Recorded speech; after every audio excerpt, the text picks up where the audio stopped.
안녕하십니까. 매일 아침 조간신문의 주요 기사를 딱딱 풀어서 해석해드리는 조간 딱풀 7월 7일 목요일에 인사드립니다. 자, 오늘 이준석 국민의힘 대표 운명의 날이죠. 오후 7시에 당 중앙윤리위원회가 소집이 됩니다. 그래서 이준석 징계 문제를 논의를 하는데 뭐 여러 가지 다양한 시나리오가 있지만 어쨌든 오늘은 정리가 돼야 된다. 저는 그런 생각을 하고 있습니다. 이준석 대표에 대해서 여러 가지 논란들이 있죠. 오세훈 서울시장은 이준석을 내치면은 국민의힘의 다양성이 훼손된다. 이런 이야기를 했던데, 자, 다양성도 중요하죠. 다양성도 중요한데 굳이 이준석이어야 하는가? 그 문제에 대해서는 저는 반대되는 입장입니다. 이준석 대표는 지금 성상납 이 의혹 자체가 2013년 박근혜 정부 초기에 일어난 일입니다. 그때 박근혜 키저 이렇게 하면서 호가호위했던 이준석이 성상납까지 받고 20차례 김성진 아이카이스트 대표의 정언대로라면은 20차례나 향응을 대접을 받고 접대를 받고 또 금품도 받았다 이런 의혹까지 있습니다. 그러고는 그렇게 본인이 부패했는데 나중에 박근혜 정부가 부패했다고 탄핵에 찬성을 하는 탄핵에 동참을 하는 그런 행동을 했고 지난 대선 때도 상당히 사실상 윤석열 대선 후보를 흔들기를 했죠. 당대표가 아슬아슬하게 윤석열 후보가 이겼습니다. 그래서 국민의힘 입장에서는 사실 냉정하게 따지고 보면은 이준석은 계속 리스크입니다. 아직도 1년 임기가 남았는데 1년 임기 동안 이준석이 또 어떤 행동을 할지 모르기 때문에 정리를 해야 될 필요가 있다. 뭐 성상납 또 증거인멸교사로 오늘 윤리위원회 징계가 심의가 되지만은 지금 윤리위원회 규정을 보면은 국민의힘 규정을 보면은 제일 첫 번째 이 징계 대상자는 당에 해악을 중대한 해악을 끼친 자입니다. 자, 그래서 이준석 대표에 대해서는 오늘 중요한 결정을 이항희 윤리위원장은 내려야 된다. 저는 그런 생각을 하고 있습니다. 다양성을 갖추려면 다른 인물을 영입을 하든지 또 새로 키우면 되는 거죠. 왜 굳이 이준석이어야 되느냐. 지금 뭐 이준석을 내치면 2030이 반발을 할 것이다 하는데 일부입니다. 극히 일부입니다. 그리고 단기간입니다. 장기간으로 윤석열 정부 그리고 윤석열 정부의 성공이 곧 국민의 행복이죠. 그것을 위해서라도 이준석 리스크는 제거를 해야 된다. 그것이 저의 소신입니다. 자, 세계일보 3면 기사입니다. 호랑이 등에 올라탄 꼴. 이제 뭐 내리지도 못하는 상황입니다. 이준석 경고만 받아도 치명타. 자, 경고 4단계가 있죠. 경고, 당원권 정지, 탈당 권유, 제명 있는데 경고만 받으면 저는 이준석은 버틸 것 같습니다. 오늘 진중권 전 동양대 교수도 경고밖에 할 수 없을 것이다. 그 이상 하면은 국민의힘이 감당을 못할 것이다 하는데 충분히 감당합니다. 경고만 하면 더 혼란스럽습니다. 이준석이 이것을 소위 말하는 본인이 이름을 붙인 윤핵관, 윤석열 대통령의 핵심 측근들이 자기를 탄압하는데 결국 경고에 그쳤다. 그리고 그렇다면 나는 다른 어떤 혐의가 없는 것 아니냐 이렇게 버티면서 오히려 더 분란을 일으킬 가능성이 있습니다.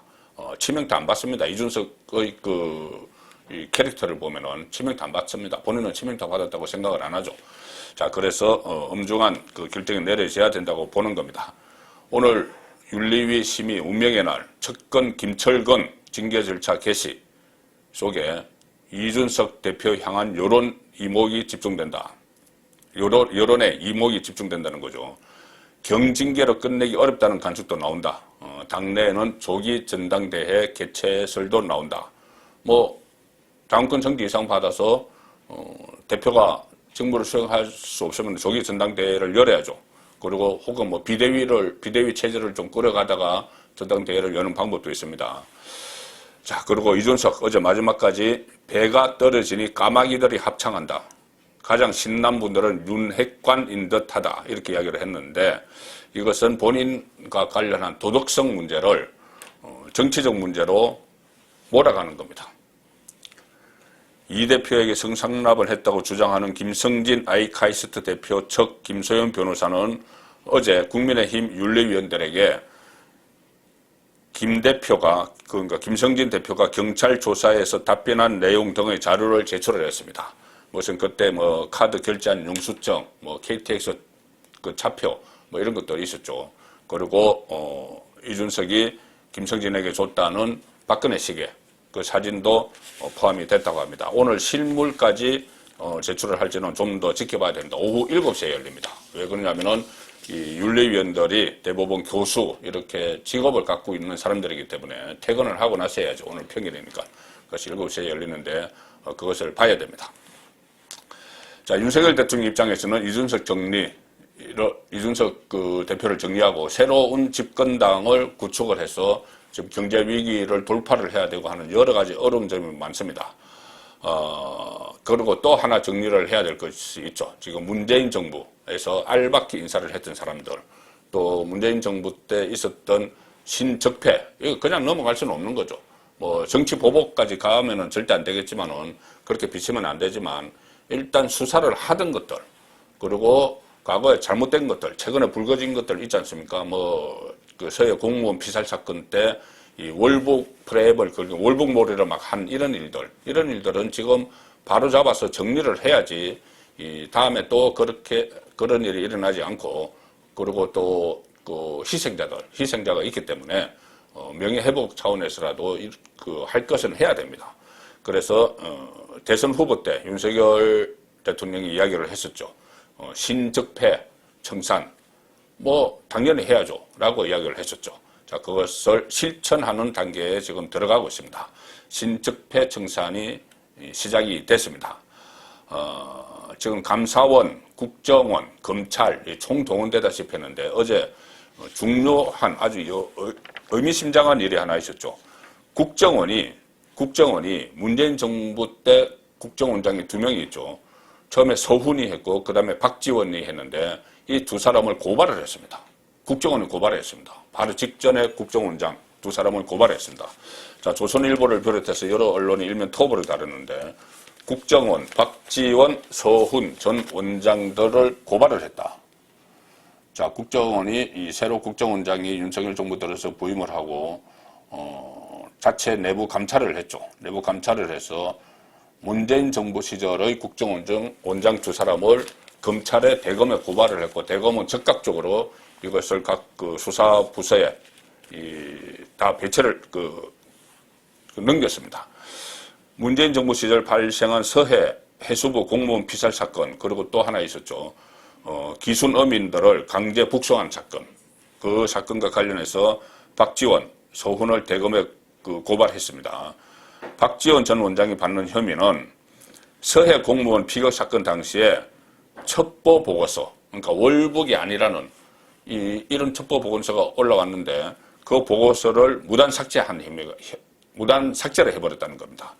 서훈은 기순 어민 그 강제 북송 사건 당시에 그때 뭐 선내에서 뭐 10몇 명을 뭐 살해하고 뭐 기순 의사를 밝혔다. 그런데 그것을 사흘 만에 북송을 해버렸죠. 그 눈까지 가리고 거의 뭐 무장 경찰이 압송을 해서 북송을 해버린 그 사건입니다. 그때 합동조사를 보통 몇 개월 걸리는데 한 2개월도 걸리고 하는데 그 2명에 대해서 합동조사를 강제로 조기 종료시킨 혐의를 받고 있다. 자, 2사람 모두 직권남용, 국정원법 위반 혐의인데 대검은 즉각 박지원 사건을 서울중앙지검 공공수사 1부 그리고 서훈 사건을 공공수사 3부에 배당을 했습니다. 속전속결이죠. 자, 박지원 전 원장의 혐의는 첩보와 관련 보고서 삭제 이건데 당시 공무원이 자진 월북한 게 아니라는 정황 등이 담긴 특수정보를 받았는데 그것을 고의 누락시켜버렸다는 겁니다. 좀 더 구체적으로 다시 말씀드리겠습니다. 특히 통상 수개월 걸리는 탈북민, 이거 서훈 관련입니다. 합동신문을 사흘 만에 끝낸 것을 두고 석연치 않다. 국정원은 서훈 전 원장이 남북 이벤트 이것을 염두에 두고 합동신문을 빨리 끝내라는 취지로 지시한 정황을 확인을 했다. 자, 모든 것이 문재인 정권의 대북 유화책에 다 맞춰져 있습니다.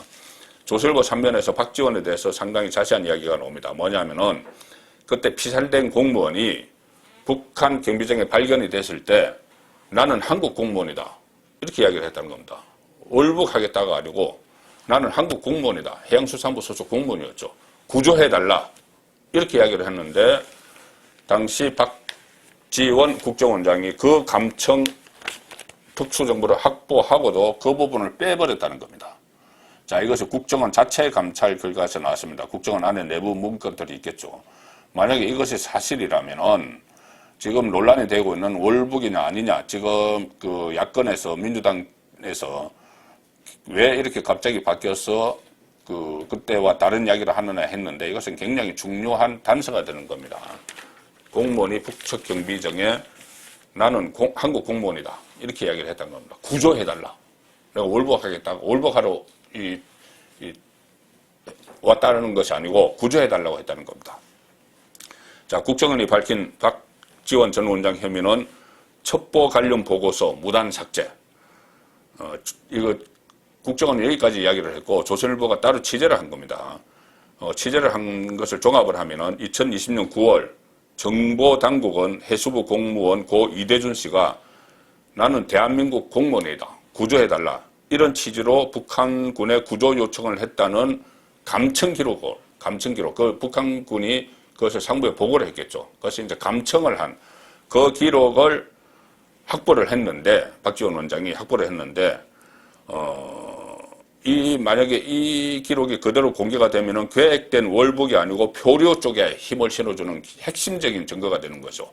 그런데 당시 국정원이 이씨 월북 가능성과 배치되는 대목들을 이 보고서에서 삭제했을 가능성. 만약에 이것을 그것을 박지원 원장이 삭제를 했으면은 그와 관련된 월북이라는 쪽에 맞추기 위해서 다른 것들은 다 삭제를 해버렸다. 이런 가능성이 있는 겁니다. 이대준 씨를 지금 법조계에서는 이대준 씨를 월북자로 몰아가기 위해서 문재인 정부가 조직적으로 첩보를 시사 선택했는지 여부가 혐의 입증의 관건이 될 거다. 이런 이야기가 나옵니다.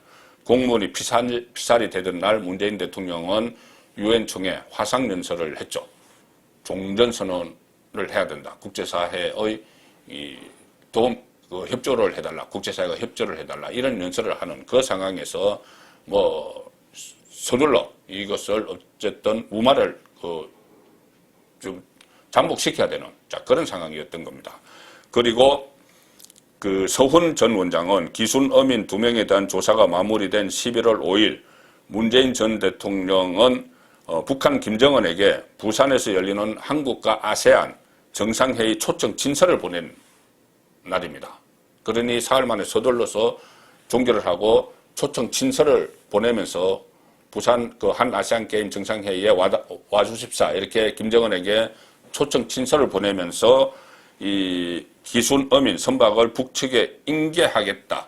그러니까 어민 북송문 김정은 초청장을 동봉을 해서 보내버린 거죠. 자, 우리가 이렇게 서기를 표시하고 북한에서 기순하겠다는 사람을 우리가 넘겨보냈으니 부산에 좀 와달라. 이런 메시지를 보낸 국정원장이 또 그런데 관여를 한 겁니다. 박지원은 첩보 무단 삭제, 서동훈은 합동조사 강제 종료 혐의인데 국정원이 직전 원장을 고발한 것은 해고록 발간과 관련해서 그때 김만복 전 국정원장이 한번 고발된 적이 있었죠. 국정원장 시절의 일을 해고록으로 펴낸다고 그래서. 그리고 국정원은 두 전직 원장을 고발한 근거와 관련해서 국정원의 자체 조사 결과다 이렇게 명시를 했습니다.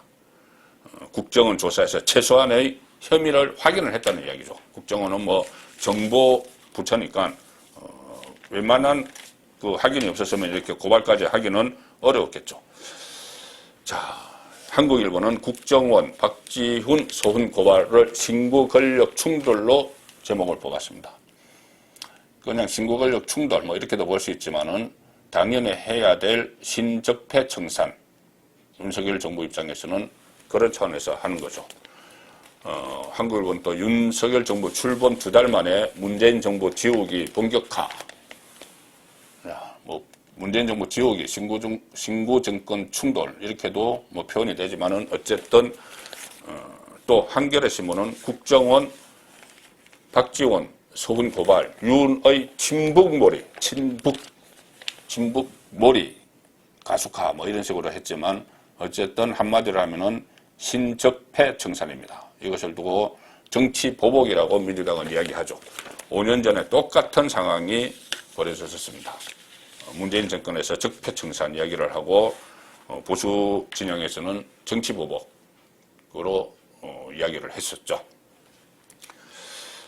지금 서해 공무원 피살 사건, 조금 전에 말씀드린 그 사건은 월북 조작 의혹은 감사원도 지금 감사를 하고 있습니다. 그래서 감사원이 검찰에 또 수사 의뢰를 할 가능성도 큰데, 감사원은 내부 감찰을 통해서 문재인 정권 시절에 문재인 정권을 봐주기 위한 감사를 했다, 이런 그 의혹들도 지금 파헤치고 있습니다. 전방위적으로 이 문재인 정권의 적폐에 대해서 수사가 감찰까지 다 일어나고 있는 거죠.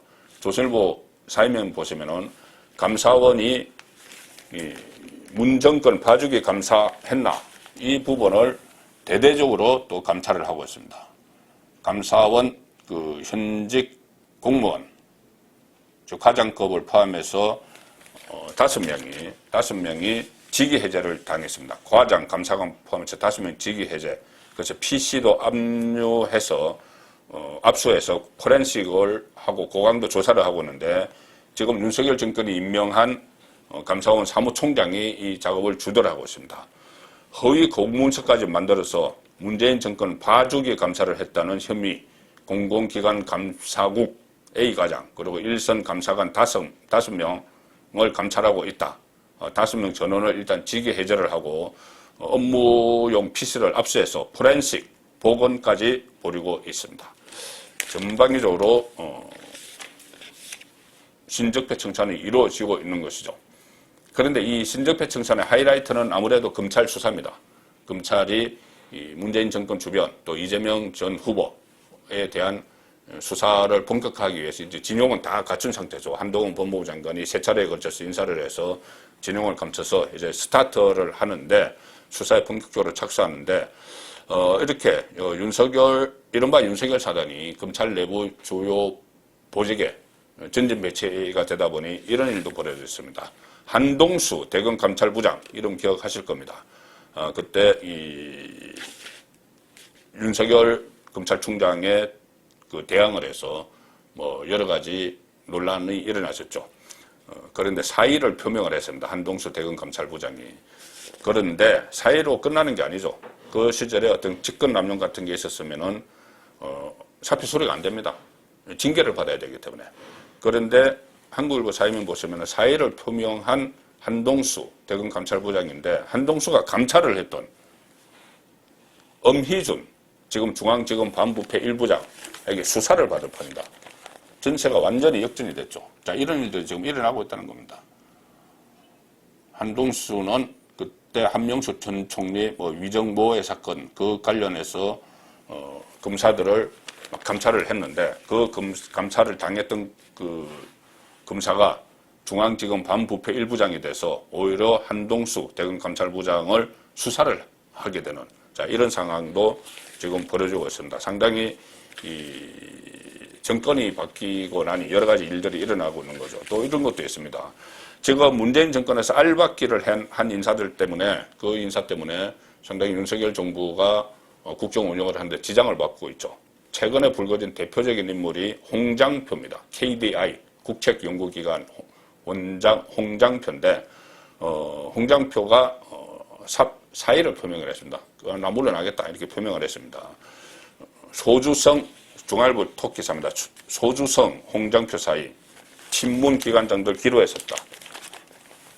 홍장표는 일자리 수석 이런 것을 문재인 정권 때 하면서 소득 주도 성장 정책을 입안을 했던 인물이죠. 그런데 그 정책은 실패한 걸로 지금 판정이 나고 있는데, 그 인물이 최대 국책연구기관 KDI 원장으로 딱 앉아 있으니, 그때 한덕수 국무총리가 한마디 했죠. 우리와 같이 갈 수 없다, 이렇게 사퇴 압박을 했고, 임명할 때부터 홍장표는 코드 인사 논란이 있었는데, 결국은 물러났습니다. 본인이 다른 대학에 뭐 강의를 하겠다고 신청을 하면서 이미 물러나겠다는 사인을 보냈죠. 자, 그런데 홍장표뿐이 아니고 지금 여당에서는 문재인 정부 알바키 인사 59명, 59명도 다 물러나라 이렇게 하고 있습니다. 그래서 홍장표 사이가 기관장 줄 사퇴의 신호탄이 될 가능성도 있다. 자, 이런 분석이 나오고 있습니다. 윤석열 정부 참 할 일이 이렇게 보면 태산 같은데, 자, 이준석이 걸림돌이 되고 있죠. 이준석을 정리를 해야 되는데, 집안 단속 문제 정말 만만치 않습니다. 이준석은 오늘 뭐 정리가 되겠지만은 배우자 김건희 여사, 김건희 리스크 계속 진행 중입니다. 저번에 나토 순방 갔을 때, 지난주에 나토 순방 갔을 때 동행했던 인물이 이 인사비서관의 부인 이원모 대통령실 인사비서관의 부인 신모 씨가 동행한 것을 놓고 지금 논란이 확산되고 있습니다. 민간인 나토 동행에 대통령실은 무보수 봉사인데 무슨 문제냐 이렇게 이야기하는데 야당에서는 최순실까지 들고 나옵니다. 우상호 비대위원장이 최순실도 무보수였다. 그런데 국정농단을 했다. 자, 지금 단순히 이 해외에 같이 가서 좀 일을 봐줬다는 이것만 가지고 이야기하는 게 아니죠. 야당에서는 이렇게 되면 최순실처럼 비선실세가 국정농단을 할 수 있다. 이런 지적을 하는 겁니다. 이것은 무리한 지적이기도 하지만 어차피 이런 의혹이 일어난 이런 싹은 잘라야 됩니다. 굳이 뭐 이렇게까지 해서 신문에 이렇게 오면에 토업 기사를 나오게 할 필요는 없는 거죠. 나토 출장에 이원모 대통령실 인사비서관의 부인 신모 씨가 동행한 것을 두고 논란이 지금 확산되고 있는데 대통령실은 뭐 김건희 여사 일정에 관여하지도 않았고 무보수로 일했다. 뭐 특혜, 이해충돌 이런 게 없다고 이야기를 하지만 야권은 대통령 부부와 친분이 있다는 그 인연을 해서 민간인이 공적 외교 행사에 관여를 했다면 국정조사도 할 수 있다. 이 이야기까지 지금 하고 있습니다. 우상호는 대통령실이 신 씨를 민간인 자원봉사자라고 밝힌 것을 두고 최순실 씨가 박근혜 전 대통령으로부터 무슨 보수를 받았는가. 그런데 국정농단이 생겼다. 이렇게 침소봉대를 합니다. 그렇지만 비선실세, 국기문란 이렇게 지금 몰아가는 이런 분위기이기 때문에 차차 이것을 정리할 필요가 있습니다. 지금 가령 예를 들어서 권성동이 이런 말을 했는데 꼭 공직자만 수행하라는 법은 없고 필요하면 일부 민간인도 데려갈 수 있다. 뭐 이렇게 이야기를 하면서 문재인도 뭐 수시로 민간인을 동원했다. BTS 방탄소년단도 해외 방문할 때마다 동원해서 퍼포먼스를 벌였다. 자, 이것은 비유가 아주 잘못된 거죠. 권성동이 비유를 잘못한 겁니다. 이 BTS와 어떤 사연을 같이 비유를 해서 괜히 또 역공을 받는 그런 논란거리만 해소를 한 거죠. 이런 식으로 대응을 해서는 안 됩니다. 그리고 또 경향신문은 이런 기사도 아주 오면에 토벌에 달았습니다. 윤석열 대통령의 육촌이 행정관으로 있으면서 부속실의 행정관으로 있으면서 이 선임 행정관으로 근무하면서 김건희 여사 업무를 총괄하고 있는데 육촌 윤석열 대통령과 육촌 관계랍니다. 김건희 여사 업무 총괄 비선이 지금 눈총을 받고 있다. 육촌, 자 육촌을 굳이 이렇게 대통령실에 취업을 시켰는지 뭐 아무리 친해서 도움을 받겠다. 뭐 그렇게 할 수 있죠. 할 수 있지만 가급적 그런 사람들을 좀 피해야 됩니다. 자, 그래서 이것이 그냥 단순한 나와 가까운 사람을 취업시키고 이런 문제를 떠나서 박근혜 대통령이 탄핵이 될 때 비선 실세 때문에 그런 국정농단, 비선 실세 공식 라인이 아닌 비선 라인의 국정농단 때문에 탄핵까지 당하는 그런 일이 있었기 때문에 매사에 조심을 해야죠. 그래서 지금 윤석열 정부에 가장 필요한 것은 윤석열 대통령실에 특히 필요한 것은 저는 레드팀을 만드는 것이 아닌가 싶습니다. 레드팀은 이 군사작전에서 가상의 적군이죠. 우리 안에 가상의 조건을 만들어서 조건 입장에서 우리 진영을 바라보는 겁니다. 그러면 우리 진영의 허점 같은 것이 보이죠. 그래서 대통령실 안에서도 일종의 레드팀을 만들어서 뭐가 지금 이 공격에 빌미를 주는 것인지 그런 부분들을 파악하는 그런 노력도 필요한 시점이 된 것 같습니다. 조간 딱 부렸습니다.